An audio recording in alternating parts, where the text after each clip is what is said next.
యేసయ్యా కొండలలో లోయలలో అడవులలో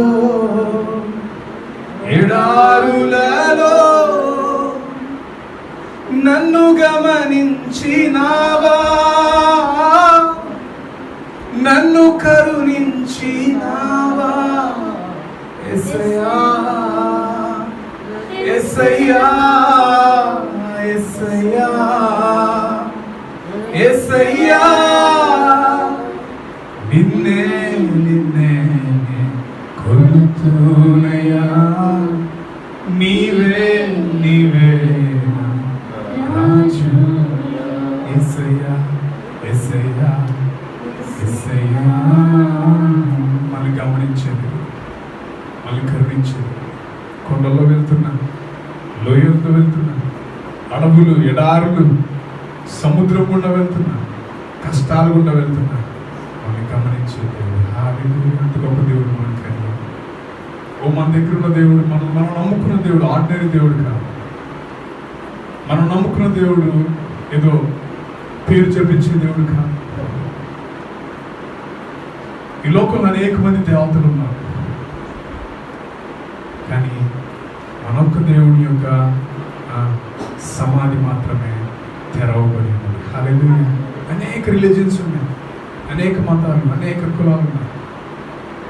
ఆ దేవుడు సజీవుడు. హల్లెలూయా. ఆ దేవుడు సజీవుడు. సజీవుడైన దేవుడిని ఎలా ఆరాధించాలంటే చనిపోయిన వారిగా ఆరాధించుకోవాలి. సజీవుడైన దేవుడిని సజీవులమై ఉండి బిగ్గరగా కేకలు వేస్తూ ఆరాధించాలి. హల్లెలూయా. మనందరం మరొకసారి కలుసుకొని దేవుడు కృప చూపాడు. హల్లెలూయా.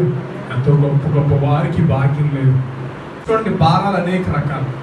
తల్లి 9 మాసాలు అంటే 9 months తన గర్భంలో బిడ్డను మోస్తారు. దాదాపుగా ఆ ఉమ్మ నీరు, ఇంకా ఆ యొక్క ప్లాజెంటా, ఇవన్నీ కలిపి తన శరీరం కన్నా కొంత బరువు ఎక్కువ ఉంటుంది. మేబీ ఒక 5 kilos 4 kilos ఎక్స్ట్రా ఉంటుంది. అది శరీరం మీద ఉందనుకోండి, వీపు మీద ఎక్కడైతే మొయ్యగలం. కానీ ఈ భాగంలో ఆ యొక్క బరువు పెరుగుతూ ఉంటుంది. బరువు పెరిగే కొద్ది ఈ యొక్క తల్లి తన హార్ట్లో, తన యొక్క శరీరంలో చేంజెస్ వస్తూ ఉంటాయి. ఎముకలు కొంచెం ఎక్స్పాండ్ అవుతూ ఉంటాయి. ఆ సమయంలో ఆ యొక్క తల్లి ఏం చేస్తుంది తెలుసా? ఇప్పుడు ఈ భాగంలో పట్టుకుని నడుస్తూ ఉంటుంది. నేను చూసాను చాలాసార్లు నడుస్తూ ఉంటాను. ఇది ఈ భారం ఏంటో తెలిసి ఇష్టమైన భారం. ఈ భారం యాక్చువల్ భారం కాదు, బాధ్యత. ఇది ఇంకా చెప్పాలంటే ప్రేమ, ఇంకా చెప్పాలంటే తన ప్రతిరూపాన్ని ఇక్కడ పెంచుకుంటుంటాం. ఈ 9 months కూడా బరువు పెరుగుతున్నా, లేకపోతే తను తినకపోయినా బిడ్డ కోసం తింటుంది. తను తిన్నా, లేకపోతే ఎవరైనా తిట్టినా, ఏమైనా చేసినా బిడ్డ కోసం ఓర్చుకుంటుంది తల్లి. ఈ 9 months కూడా చాలా క్రూషియల్.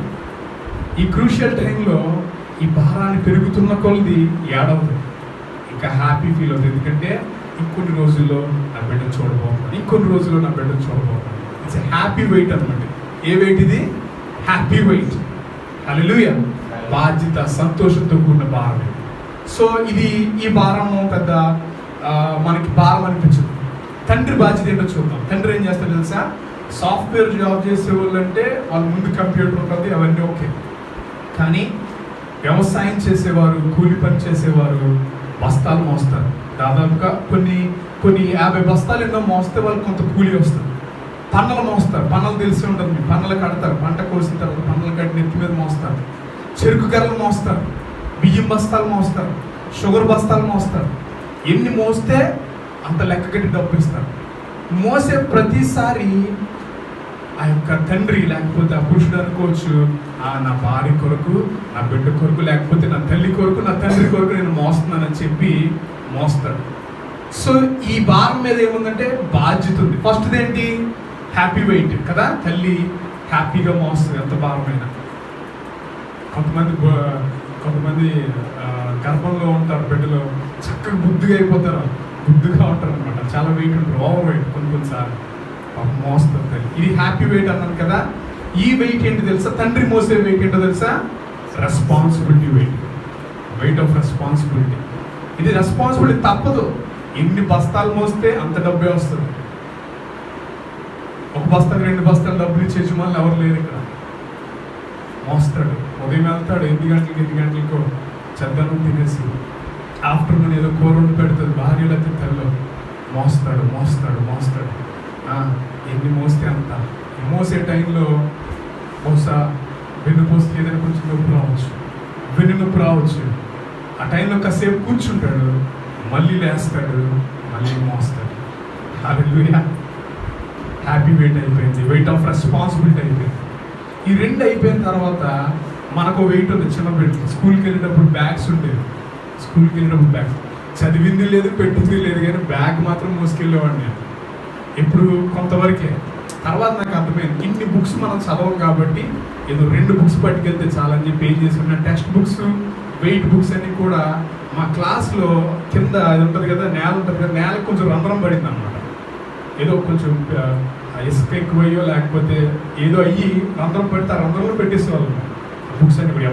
మా బుక్స్ ఎవరు తెస్తాడు, మా రైటింగ్ చూసి అనుభవం అయిపోతుంది కాబట్టి ఆ బుక్స్ అందులో పెట్టేసి ఓన్లీ 2 బుక్స్ చేస్తూ కాలేజ్ వల్ల తిరిగేవాళ్ళు. 9th class 10th class time books తగ్గిపోయినాము, అది కూడా మనం మోసం. ఈ వెయిట్ ఎలాంటిదంటే మన భవిష్యత్తు కోసం వెయిట్, అంటే ద వెయిట్ ఆఫ్ ఫ్యూచర్. ఎందుకంటే ఎంత మోస్తే అన్ని బుక్స్, అన్ని ఎగ్జామ్స్ రాసేవాళ్ళం, ఎంత మళ్ళీ చదువు గుర్తొస్తేనే తలపడం వచ్చేస్తున్నాడు. హల్లెలూయా. నేను చదవలేను ఇంకా. హల్లెలూయా. అయిపోయింది. చదువుకు సంబంధించిన వెయిట్ అది, వెరీ గుడ్. కానీ ఒక వెయిట్ ఉంది, ఒక బరువు ఉంది, ఒక భారం ఉంది. ఏంటి తెలిసి భారం? పాపం అనే భారం. హల్లెలూయా. పాపం అనే భారము, శాపం అనే భారం. యాక్చువల్గా పాపానికి జీతం మరణం అంట. అంటే నువ్వు ఎంత పాపం చేస్తే అంత భయంకరంగా మరణించబడతావు అనేది వాక్యాన్ని సారాంశం. పాపానికి జీతం మరణం అంటే నువ్వు ఎంత పాపం చేస్తే అంత పెద్ద జీతం అనమాట. సో ఈ పాపం అనే భారం మనం ఏం చేస్తున్నాం అంటే మనం మోస్తున్నాం. ఈ పాపం అనే భారాన్ని మనం మోస్తున్నాం. ఈ పాపం అనే భారాన్ని మోస్తున్నాం. ఈ పాపం అనే భారాన్ని మోస్తున్నప్పుడు కొన్నిసార్లు మనకు తెలిసిన వారే, మన దగ్గర వారే మరణం అవ్వడం మనం చూసాం. కానీ కీర్తన గ్రంథము 55 అధ్యాయం 22 వచనంలో మాట రాయబడింది. కీర్తన గ్రంథము 55 అధ్యాయము 22 వచనంలో క్లియర్గా రాయబడింది, నీ భారము యెహోవా మీద మోపుము, ఆయన నిన్ను ఆదుకొనును. హల్లెలూయా. నీ భారం అంటే యెహోవా మీద మోపాలంట. కీర్తన గ్రంథం 55 అధ్యాయం 22 వచనం క్లియర్గా రాయబడింది అక్కడ. నీ భారం ఏదైనా, అది పాప భారం అవనండి, కన్నీటి భారం అవనివ్వండి, కుటుంబ భారం అవనివ్వండి, నిన్ను బాధిస్తున్న ఏ భారమైనా దేవుడు క్లియర్గా చెప్తున్నాడు. అక్కడ దావీదు కీర్తనది, దావీదు క్లియర్గా రాస్తున్నాడు. అది ఏంటంటే నీ భారము యెహోవా మీద మోపుము, ఆయన నిన్ను ఆదుకొను. ఇక్కడైతే జస్ట్ నీ భారం యెహోవా మీద మోపుము, ఆయన నిన్ను ఆదుకునని సింపుల్గా తేల్చేశారు. కానీ మత్తయి సువార్త 11వ అధ్యాయం 28వ వచనం క్లియర్గా రాయబడింది. ఏంటో తెలుసా? ప్రయాసపడి భారం మోసుకొనుచున్న సమస్త జనులారా. హల్లెలూయా. ప్రయాసపడి భారం మోసుకొనుచున్న సమస్త జనులారా నా యొద్దకు రండి. మత్తయి సువార్త 11వ అధ్యాయం 28వ వచనం. నా యొద్దకు రండి. అక్కడ ఇంకోటి కంటిన్యూషన్ ఒక మాట ఉంటుంది, నేను మీకు విశ్రాంతి కలుగజేస్తాను. హల్లెలూయా. ఈ భారం అంట దావీదు చెప్తున్నాడు, మీ భారం యెహోవా మీద మోపండి, ఆయన మిమ్మల్ని ఆదుకుంటాడు అని 2 మాటల్లో క్లియర్గా ఆయన చెప్పి ఉన్నాడు. ఎందుకంటే ఆయన జీవితంలో అనేక భారాలు మోసాడు. ఆయన దావీదు అవమానం అనే భారాన్ని మోసాడు, లేకపోతే కనుచూపు చేత పాపం చేసి ఆ భారాన్ని మోసాడు, కుమారుడు చనిపోవడం అనే భారాన్ని మోసాడు. బహుశా ఆ భారాలన్నీ మోసాడు కనుక ఆ సమయంలో కూడా దేవుడిని నమ్ముకుని ఉన్నాడు కనుక దేవుడు దావీదుని అంటాడు, దావీదు నా హృదయానుసారుడు అంటాడు. క్లియర్గా రాయబడి ఉంది అక్కడ, దావీదు నా హృదయానుసారుడు. అది దాన్ని బట్టి దావీదు అంటాడు, మీ యొక్క భారం యెహోవా మీద మోపము, ఆయన నిన్ను ఆదుకోడు. కానీ యేసే చెప్తున్న మాట, మత్తయి సువార్త 11:28 యేసే చెప్తున్న మాట, ప్రయాసపడి భారము మోసుకొనుచున్న సమస్త.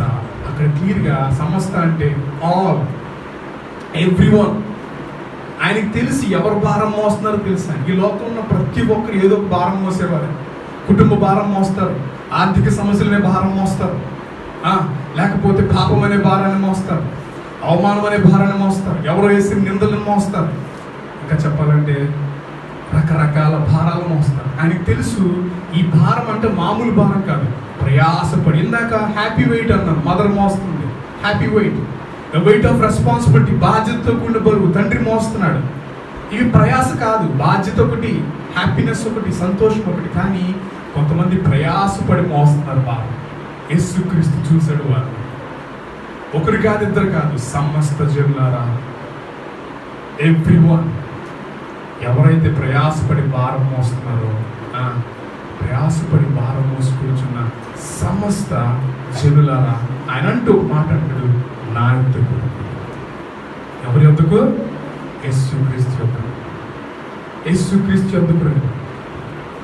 యెషయా గ్రంథము 55వ అధ్యాయము 1 నుంచి 3 వరకు చదివితే నేను చదివి వినిపిస్తాను. చూడండి, యెషయా గ్రంథము 55వ అధ్యాయము. ఇక్కడ కూడా దప్పిక కొని వారులారా, నీళ్ళ యొద్దకు రండి. ఎవరైనా దాహం కలిగి ఉంటేనంటే నీళ్ళ యొద్దకు రండి. ఇక చూడండి, రోకలు లేని వారులారా, మీరు వచ్చి కొని భోజనం చేయండి. రోకలు లేని వారులారా, మీ దగ్గర డబ్బులు లేవా, రండి కొని భోజనం చేయండి అంటున్నాడు. తర్వాత ఇంకొక మాట, రండి రోకలు లేకపోయినను ఏమీ నీయకయే ద్రాక్షరసమును పాలను కొనుడి. ఈ దప్పిక గుణం అనేది ఎక్కడ ఉంటుందంటే ఇంకొక చోట యోహాను సువార్త 6వ అధ్యాయం 37వ వచనంలో రాయబడి ఉంటుంది. దప్పికురుడు గురించి యోహాను సువార్త 6వ అధ్యాయం 37వ వచనం. దయచేసి అందరూ కూడా బైబిల్ గ్రంథంలో అందరూ కూడా నాతో కలిసి ఆ యొక్క వాక్య సారాంశం చదవాల్సిందిగా కోరుచున్నాను. 7వ అధ్యాయం 37వ వచనం. రైట్. ఓకే.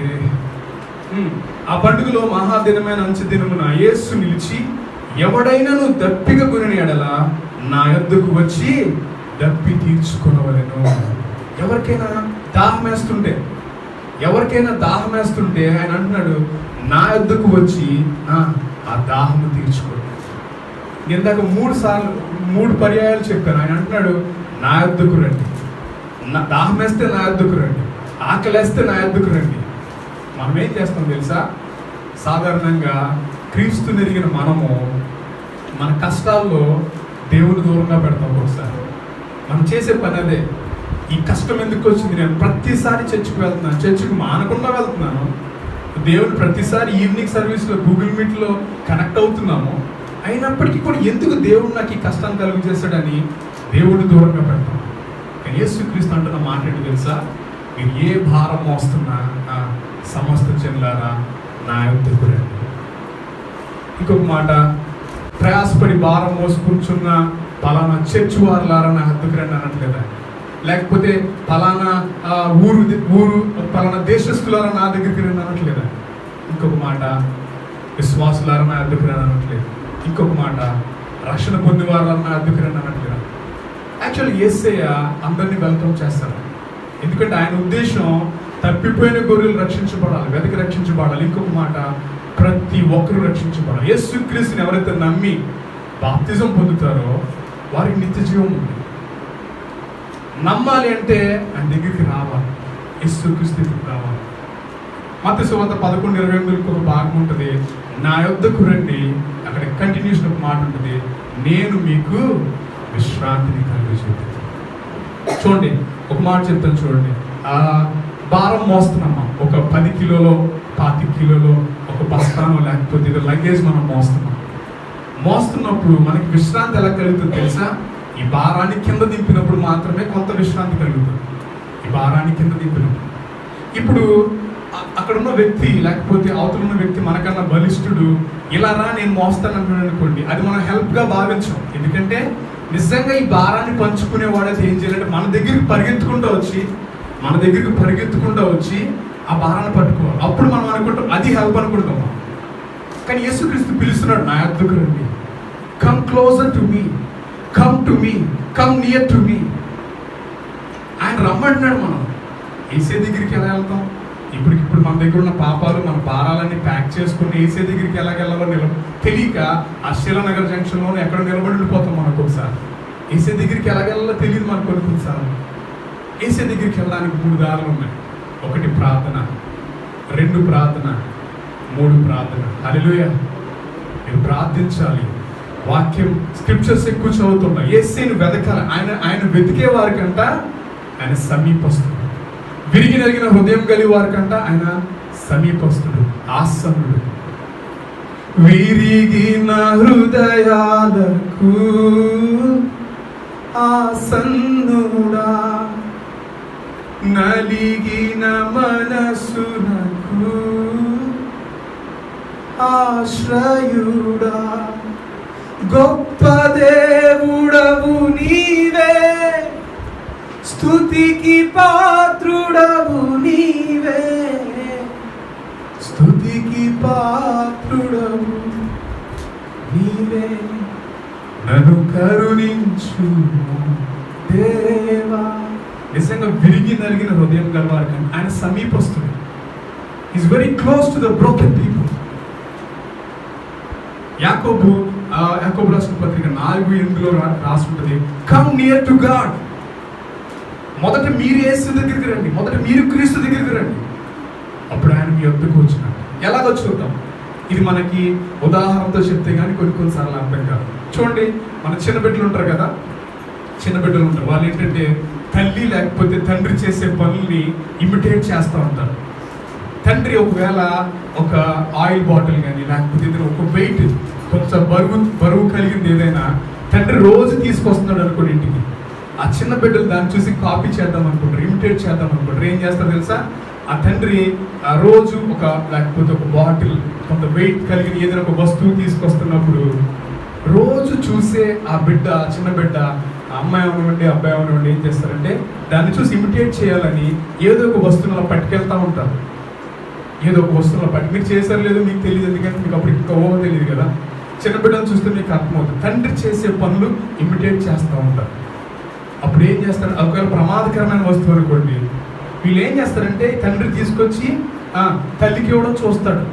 ఆ బిడ్డ తల్లికి తండ్రి ఆ వస్తువుని తీసుకొచ్చి తల్లికి ఇవ్వడం చూస్తాడు. కళ్ళ చూసి అదే పని ఇమిటేట్ చేస్తాడు. ఏ తప్పు చేయడు, అందులో ఏ మిస్టేక్ ఉండదు. తండ్రి రోజు చేస్తున్న పని, ఆ కూరగాయల సంచో లేకపోతే ఆ వాటర్ బాటిల్ ఎత్తడానికి ప్రయత్నిస్తాడు, తీసుకొచ్చి తల్లికి ఇవ్వబోతాడు. చూడండి ఏం చేస్తున్నాడు తెలుసు? తండ్రి ఏం చేస్తున్నాడు? రోజు ఒక కూరగాయల సంచి తీసుకొచ్చి తల్లికి ఇస్తున్నాడు.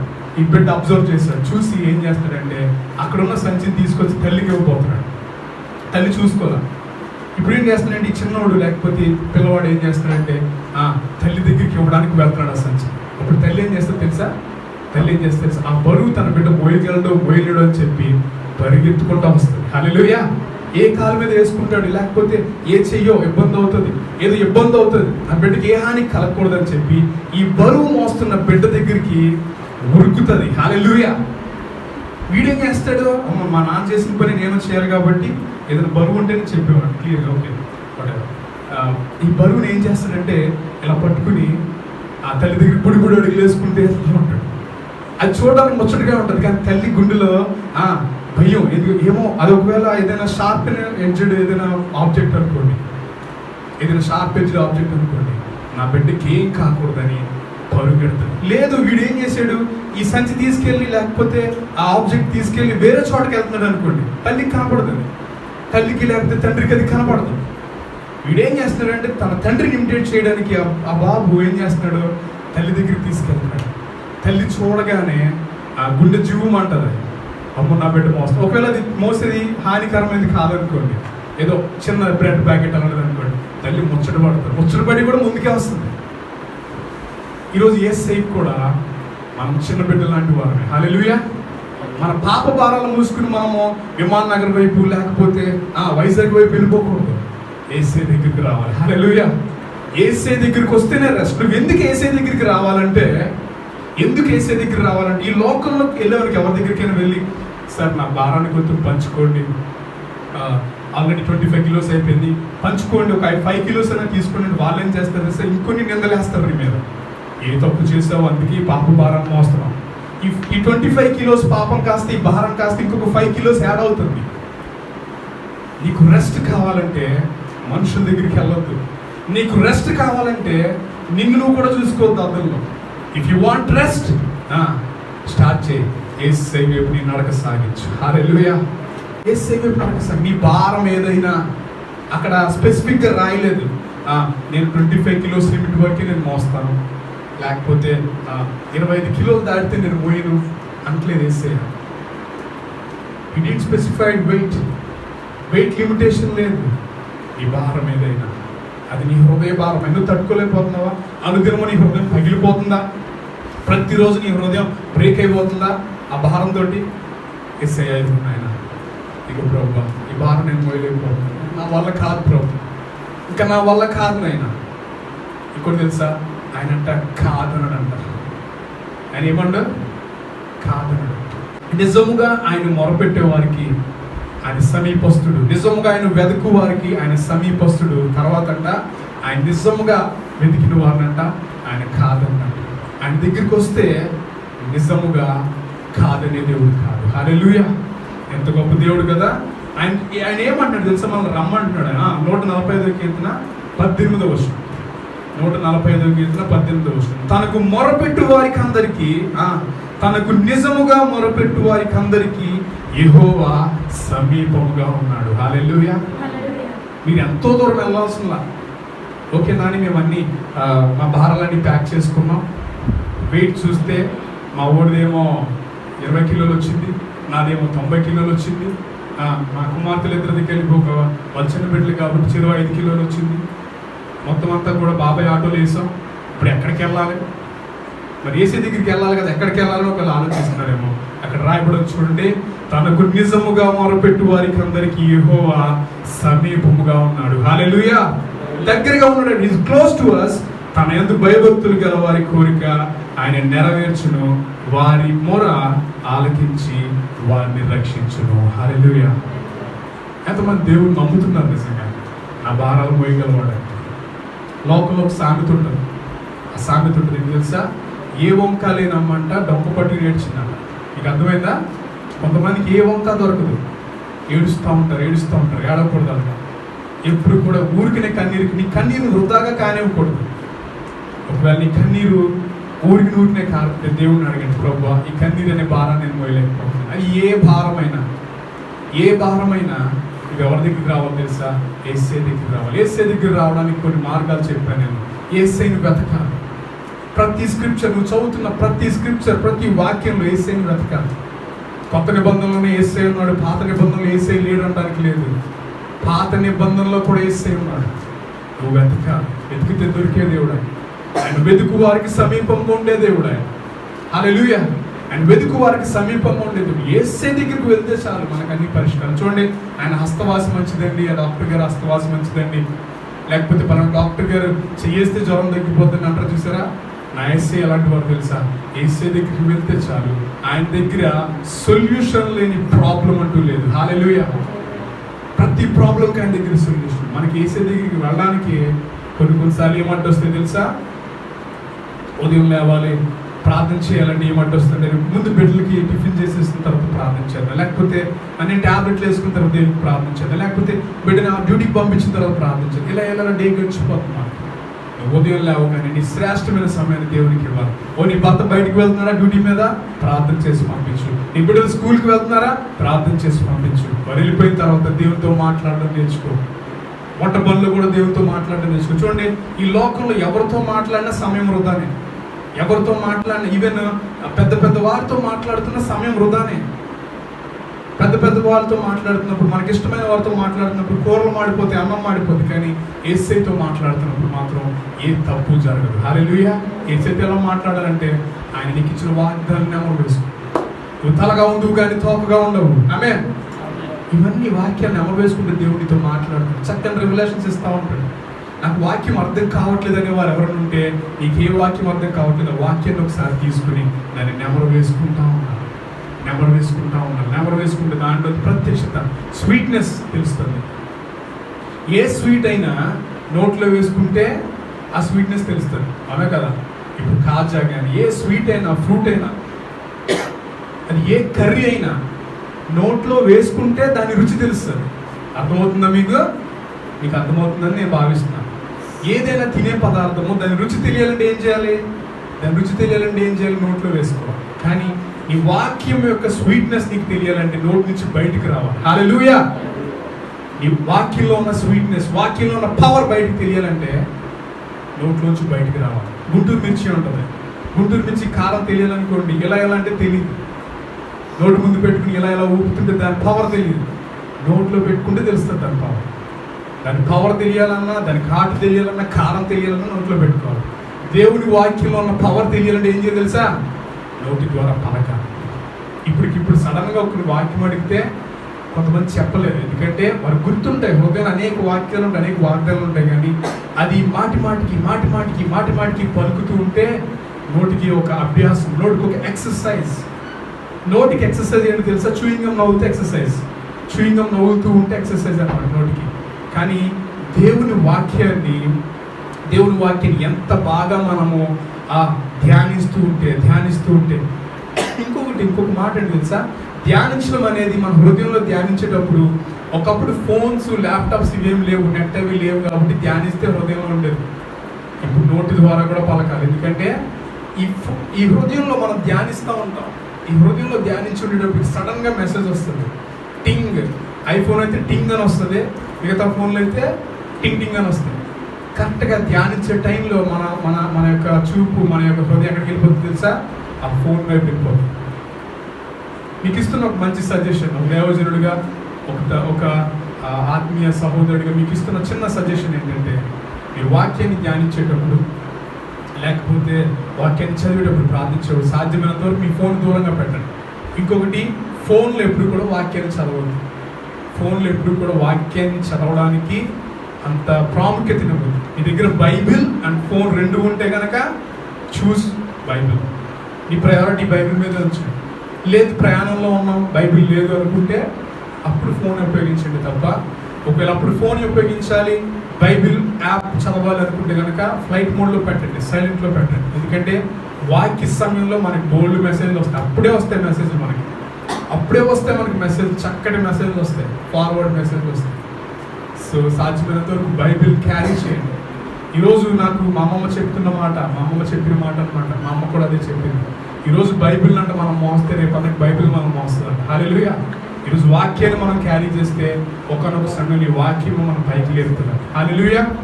ఈ వాక్యం మనం పైకి లేపుతుందంట. Okay, thank you. సో ప్రయాసపడి భారం మోసుకొచ్చున్న సమస్త జనులారా నా వద్దకు రండి, తర్వాత నేను మీకు విశ్రాంతి కలుగజేస్తాను. చూడండి, కొంతమంది నా వద్దకు రండి అంటారు, ఇంటికి రండి అంటారు. చాలా మంది ఈ కాలంలో, ఈ కరోనా టైంలో, థర్డ్ వేవ్ టైంలో కొంచెం ఇంటికి రండి, మన ఇంటికి రండి, కొన్ని రోజులు ఉండండి అని ఎవరు అనట్లా. ఎందుకో తెలుసా? ఏమో వాళ్ళకేముందో. అలాగే నువ్వు పిలిచినంత మాత్రం ఎవరు కూడా రావట్లేదు, ఎందుకంటే వీళ్ళకేముందో. కానీ దేవుడు పిలిస్తే మాత్రం is calling you for a solution. ఈ లోకల్ అందరూ ఎందుకు ఊగిపోతుందంటే భారాల వల్లే, అనేక భారాల వల్ల. అప్పులనే భారం, ఓ బిడ్డలు పెద్దవారు అవుతున్న వారు భవిష్యత్తు ఏంటి భారం, ఓ బిడ్డలు వివాహం ఎలా చేయాలి అదొక భారం, ఇంత వయసు వచ్చేసి నీకు సొంత గృహం లేదు అదొక భారం. ఏ భారమైనా నా యేసయ్య సులువుగా ఆయన దాన్ని చక్కటి సొల్యూషన్ ఉండేది. ఇంకొక మాట, ఆయన నీ భారాన్ని ఆయన మోస్తాడు, ఆయన కింద పెట్టమంటాడు, నీ భారాన్ని ఆయన మోసే దేవుడు అయి ఉన్నాడు. హల్లెలూయా. Jesus calling you. యేసయ్య నిన్ను పిలుస్తున్నాడు రమ్మని. నాకు బాగా ఇష్టమైన పాట, చాలా బాగా ఎక్కువ సార్లు నేను పాడుకునే పాట. రమ్మనుచున్నాడు నిన్ను ప్రభు యేసు, వాంఛతో తన కరముచా రమ్మనుచున్నాడు, వాంఛతో తన కరముచా రమ్మనుచున్నాడు. దేవునికి తెలుసు నీకు ఎక్కడ రెస్ట్ లేదని తెలుసు. నీ భారం ఆయన తీసుకోవడమే కాకుండా నీకు విశ్రాంతిని ఇస్తున్నాడు. Is giving you rest. ఈ రెస్ట్ ఎలాంటిదో తెలుసా? మసాజ్ సెంటర్కి వెళ్తే రాదు రెస్ట్, సినిమాకి వెళ్తే రాదు రెస్ట్, బండి మీద వెళ్తే రాదు రెస్ట్. ఈ రెస్ట్ దేవుడు ఇచ్చే విశ్రాంతి ఎటువంటిదంటే, ఈ లోకం యొక్క టెన్షన్స్ నుండి, అన్నిటి నుండి, భారాలన్నిటి నుండి దేవుడు ఇచ్చే విడుదల, విశ్రాంతి ఎవరి దగ్గర కూడా పొందుతుంది. చూడండి, మనకు చాలా ఇష్టమైన బిర్యానీ తింటే వీ ఫీల్ రెస్ట్. ఇష్టమైన బిర్యానీ తింటే వీ ఫీల్ రెస్ట్ అనమాట. ఏమనుకుంటే, ఆహా కొంతమంది అంటారు మజా ఆరాయ అంటారు కదా, హ్యాపీ ఫీల్ కదా ఇది మజా ఏదో సంథింగ్. చక్కటి బిర్యానీ తిన్న తర్వాత భారం స్టార్ట్ అవుతుంది. హల్లెలూయా. తిన్న తర్వాత గ్యాస్ట్రిక్ ఉన్న వాళ్ళకి తెలుస్తుంది ఆ భారం. తిన్న తర్వాత లేనిపోని భారం. నువ్వు ఎంత ఇష్టమైన ఆహారం తిన్నా నీకు విశ్రాంతి లేదు. నీకు ఇష్టమైన ఫోన్ కొనుక్కున్నావు అనుకున్నావు, ఇష్టమైన ఫోన్ కొనుక్కున్నావు, నీకు విశ్రాంతి రాలా. ఎందుకు తెలుసా? ఎవ్రీ మంత్ రీఛార్జ్ చేయాలి. నువ్వు వాడినా వాడుకున్నా దానికి మళ్ళీ ఇయర్ ఫోన్స్ కొనాలి. నీకు ఇష్టమైన బట్టలు కొన్నావు, నీకు విశ్రాంతి లేదు. ఎందుకంటే వేసుకునేటప్పుడు దాన్ని జాగ్రత్తగా వేసుకోవాలి. ఉతికేటప్పుడు వాషింగ్ మిషన్లో వేయొద్దు, చేతితో ఉతకండి. విశ్రాంతి లేదు మనకి. కొన్ని ఇష్టమైన వ్యక్తిని వివాహం చేసుకున్నా విశ్రాంతి లేదు. హల్లెలూయా. బిడ్డల దగ్గర విశ్రాంతి లేదు, తల్లిదండ్రుల దగ్గర విశ్రాంతి లేదు. ఏదో మహా అంటే ఆ టైంకి నవ్వుకుంటాం, ఆ టైంకి ఏడుస్తాం, కానీ విశ్రాంతి అనేది లోకంలో లేదు. Actually we are tired. యాక్చువల్గా మనందరం కూడా ఎవరంటే నీరసించిపోయిన వారం, అలసిపోయిన వారం, అలసిపోయి సొమ్మసిల్లిపోయిన వారం కనుక మనకి విశ్రాంతి కావాలి కనుక యేసుక్రీస్తు పిలుస్తున్నాడు, come to me, I give you rest. మనకి రెస్ట్ అవసరం లేదు. రెస్ట్లెస్గా తిరిగితే సంపాదించుకుంటున్నాం, కానీ ఎంత సంపాదించినా నీకు రెస్ట్ లేదు. దేవుడిచ్చే విశ్రాంతి ఎటువంటిదో తెలుసా? దేవుడిచ్చే విశ్రాంతి ఇక ఎన్నడూ ఆ టెన్షన్ ని ధరించేరదు. హల్లెలూయా. దేవుడిచ్చే విడుదల ఎటువంటిదంటే ఇంకెన్నడూ ఆ అప్పులు ఇచ్చిన వ్యక్తి నీ గుమ్మం ముందు నిలబడడు. హల్లెలూయా.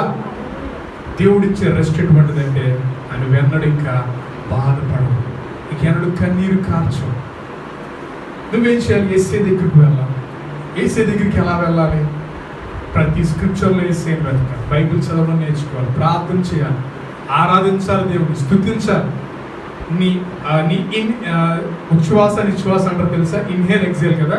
నీ ఇన్హేల్ ఎక్సేల్ ఏమవ్వాలంటే ప్రేయర్ అండ్ ప్రైజ్ అవ్వాలి. స్తుతించడం అనేది ఏమో ఈ ఇన్హేల్ అవ్వాలి, ప్రార్థించడం అనేది ఎక్సేల్ అవ్వాలి. స్తుతించాలి, ప్రార్థించాలి దేవుడు. క్లోజ్నెస్ ఎక్కడికి వెళ్తుంది? నువ్వు ఎవరికైనా నీకు బాగా దగ్గర అవ్వాలంటే ఏం చేస్తావు? ఎవరైనా వ్యక్తి బాగా దగ్గర అవ్వాలి, ఎవరైనా వ్యక్తికి నువ్వు దగ్గర అవ్వాలి, పెద్ద వ్యక్తికి ఏం చేయాలి? భజన చేస్తున్నావు కదా. మీరు ఎంత మంచివారండి, ఎంత బాగుంటారండి, మీరు చక్కటి బట్టలు వేసుకుంటారు, మీరు you're my inspiration, you're my role model. ఏం చేస్తాం? భజన చేస్తాం. అప్పుడు ఆ వ్యక్తికి కొంత దగ్గర అవుతాం. ఇంకా భజన చేస్తే కొంత దగ్గర అవుతాం, ఇంకా భజన చేస్తే కొంత దగ్గర అవుతాం. ఒక వ్యక్తికి దగ్గర అవడానికి మనం ఏం చేస్తున్నామంటే ముఖస్థుతి చేస్తున్నాం. దేవునికి కావాల్సిన ముఖస్థుతి కాదు, నీ హృదయంలోతు నుంచి, నీ ఆ పూర్ణాత్మతో, నీ పూర్ణ హృదయంతో దేవుని ఆరాధించాలి. అది మన మంచిగా అంట. స్తుతి చేయుట యథార్థవంతులకు శోభస్కరం. ఇంకొక మాట, యెహోవాను స్తుతించుట మంచిది. It is good. హల్లెలూయా. లోకంలో ఏదైనా గుడ్ ఉందా? గుడ్ అనేది ఎప్పుడు చిరకాలం ఉండే గుడ్నెస్ ఏమీ లేదు. దేవుని స్తుతించుట మంచిది. యోహాను సువార్త 6:37. యోహాను సువార్త 6:37. దయచేసి అందరూ కూడా చదువుదామా? అయిపోయింది, closing. Hallelujah. Thank you Jesus. యోహాను సువార్త 6:37.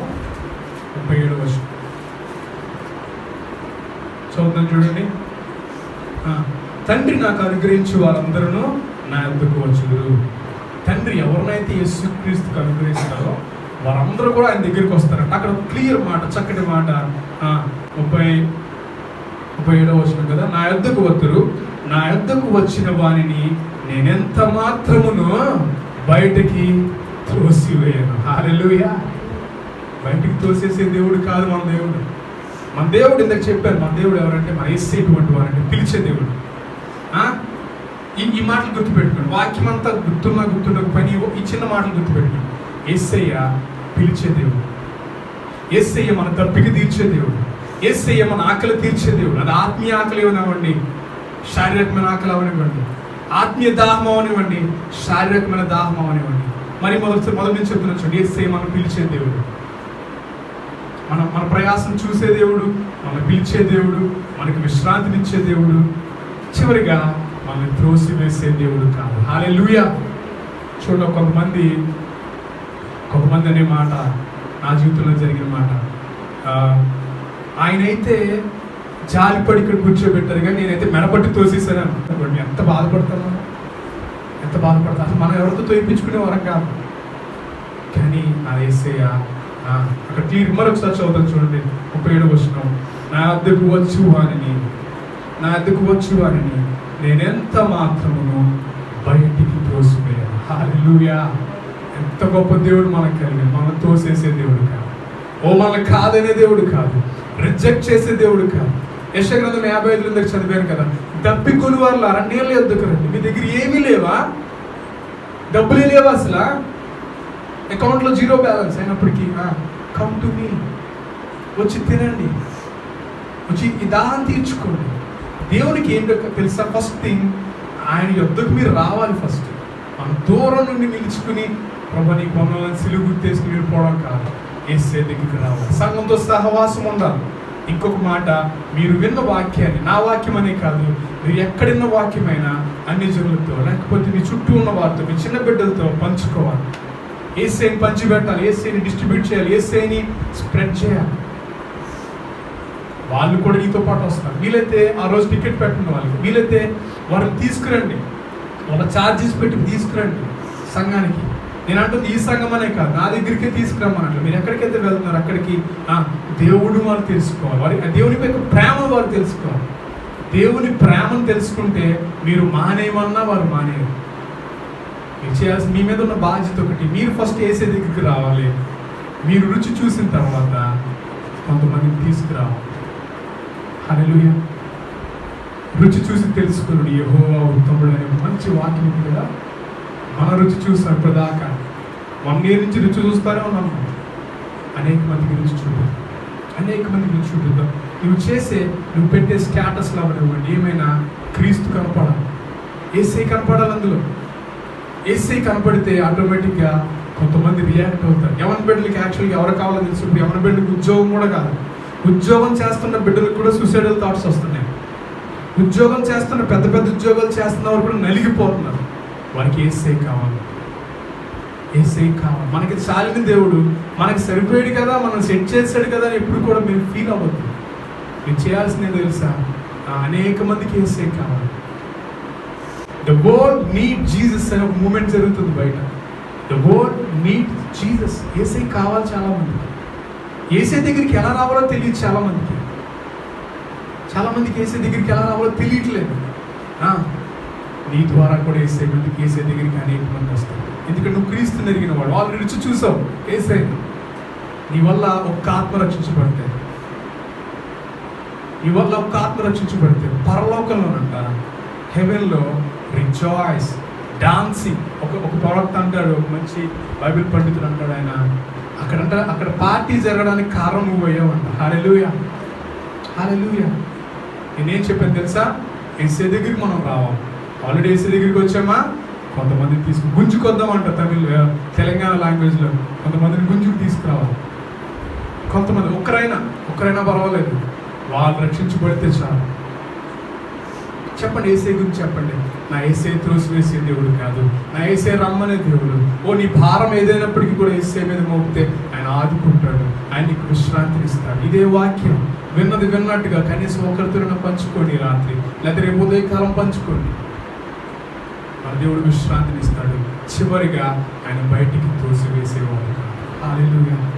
ఆయన ఎన్నడూ మనల్ని బయటికి తోసివేసేవాడు కాదు, ఎన్నడూ రిజెక్ట్ చేసే దేవుడు కాదు. రమ్మనే దేవుడు పొమ్మన్నాడు అనుకోండి, ఇంకెందుకు దేవుడు ఎందుకు అవుతాడు? రమ్మనే దేవుడు ఆయన మన హృదయంలో పెట్టుకుంటాడు. మన కొరకు సిలువ యాగము భరించిన వాడు, సిలువను మోసిన దేవుడు, మన కొరకు రక్తము కార్చిన దేవుడు మనల్ని బయటికి తోసివేయడు. వాక్యం ఉంటుంది, మన కొరకు అంటే తన కుమారుణ్ణి అప్పగించడానికి వెనుక తీయనివాడు మనకు అన్ని ఎందుకు ఇవ్వడు. హల్లెలూయా! ఎత్తి సందర్భంలో లేచి నిలబడదాం, ఆ పాట పాడదాం. నా మదిలోని ఆనందమా, నా ఊహలోని ఆశ్చర్యమా, నా ఏకాంతంలో స్నేహమా,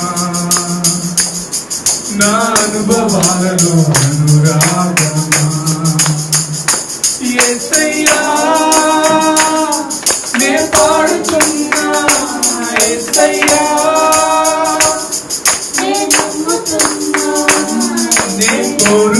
కోరుకున్నది పొందుకుంటానని, నీవు ఏ రోజు నన్ను దాటిపోలేదని. రిపీట్. నే కోరుకున్నది పొందుకుంటానని, మరి నీవు ఏ రోజు నన్ను దాటిపోలేదని. పాడతాం, గట్టిగా పాడతాం. నే కోరుకున్నది పొందుకుంటానని, నీవు ఏ రోజు నన్ను దాటిపోలేదని. నా మదిలోని ఆనందమా, నా ఊహలోని ఆశ్చర్యమా, నా ఏకాంతంలో స్నేహమా, నా అనుభవాలలో అనురాగమా. నేను కోరుకున్నది పొందుకుంటా. ఏ రోజు మనం దాటిపోయే దేవుడు కాదు, మనల్ని దాటిపోయే దేవుడు, మనల్ని దాటిపోయే దేవుడు కాదు. మరణం నీ నుంచి దాటిపోవాలంటే వేసేందుకు రావాలి. కనానీయురాలు యాక్చువల్లీ కనానీయురాల్ని ఆయన దాటిపోలేదు. ఏసే ఇంకా క్లోజ్గా అవుతుంటాం. Jesus is waiting. తను ఎంతవరకు క్లోజ్ అవ్వగలరు? ఎవరిని తన దగ్గరికి వచ్చేవాళ్ళు ఎప్పుడు కూడా బయట త్రోసిపోయినని చెప్పిన దేవుడు ఆ కనానీయురాలు కుమారులకు వేసే రొట్టిని కుక్క పిల్లలకు వేయి తగులు అన్నా సరే కూడా she's getting more close to Jesus. సే అలా కాదు, కింద పడిన రొట్టెల్ని కుక్క పిల్లలు కూడా తింటే తగ్గించుకుని ముందుకు వెళ్తున్నారు. ఐసే కనికరంతో కదిలించుకోండి. స్వస్థతనిచ్చిన దేవుడు ఆయన. ఈరోజు నీకు స్వస్థత కావాలి. అనారోగ్యనే భారాన్ని వీపు మీద మోస్తున్నావు. నా కుమార్తె భారం ఇంకెప్పుడు పోతుంది? నా కుమారుడు ఎప్పుడు సెట్ అవుతాడు? నాకు చిన్న కుమారులు ఉన్నారు, చిన్న కుమార్తెలు ఉన్నారు, వారి భవిష్యత్తు ఏంటి? మా ఆరోగ్యం చూస్తే ఇలా అయిపోతుంది. ఇంటది పెరిగిపోతుంది, ప్రతి దాని రేటు పెరిగిపోతుంది, మా ఇన్కమ్ పెరగట్లా. ఏంటి భారం? దేవుడు చూస్తున్నాడు కనికరంతో. He moved with compassion. కనికరంతో కదిలించబడే దేవుడు ఆయన. హృదయ కాఠిన్యం కలిగిన దేవుడు కాదు నా యేసయ్య. నిన్ను చూసే దేవుడు, నీ కన్నీరు తుడిచేది. ఆయన నిన్ను దాటిపోడు నా సహోదరుడు. ఆయన నిన్ను దాటిపోవడం నా సహోదరుడు. ఆయన నిన్ను దాటిపోయేవాడు కాదు. నువ్వు చేయాల్సిన యేసే చూడు. నీ కళ్ళని యేసే వైపు చూపించు. ప్రభువా, నాకు నీవేనైనా దిక్కు. నా బ్రతుకు సెట్ అవ్వాలన్నా, కృంగిపోయిన నా జీవితం లేవనెత్తబడాలన్నా, నా తల్లికి నా తండ్రికి ఆరోగ్యం కలగాలన్నా, నా కుమార్తెలకు ఆరోగ్యం కలగాలన్నా నీవేనైనా నా దిక్కు. ఒకప్పుడు నన్ను స్వస్థపరచావు, నా కుమార్తెను స్వస్థపరచుకోవాలి. Just ask God. అడిగి పొందుకున్నాం. అడగకుండా పొందుకోకపోవడం నీ తప్పు. అడిగి పొందుకో. మన ధైర్యం ఏంటో తెలుసా? ఆయన ఇస్తాడు. మనం అడిగితే చేస్తాడన్నది మన ధైర్యం. అడుగుదాం. ఈరోజుతో మీ జీవితంలో అనేక మార్పులు కాబోతుంది. మీ ఆత్మీయ స్థితి ఎలా ఉందో చెక్ చేసుకోండి. ఎలాగున్నప్పటికీ కూడా యేసే దగ్గరికి రండి. Come near to God and He will come to you. He will come near to your చెప్తున్న వాక్యం. యేసే దగ్గరికి రండి. Come near to God. యేసే గొప్ప మేలు చేశారు. Thank you Jesus. మీరు అదే విధంగా మీరు కన్ను మూసుకున్నట్టుగా కమ్యూనియన్ తీసుకుందాం. ఈరోజు మనం తీసుకుంటున్నాం మొదటి ఆదివారం కనుక, అనుదినం కూడా మనం చేస్తూ ఉన్నాం కనుక ఈరోజు యేసే శరీరము అండ్ రక్తాన్ని మనం తీసుకుంటున్నాం. బాప్తిజం తీసుకుని వాళ్ళు తీసుకోండి. దేవుడు మనం ఆయన జ్ఞాపకం చేసుకుంటున్నాం.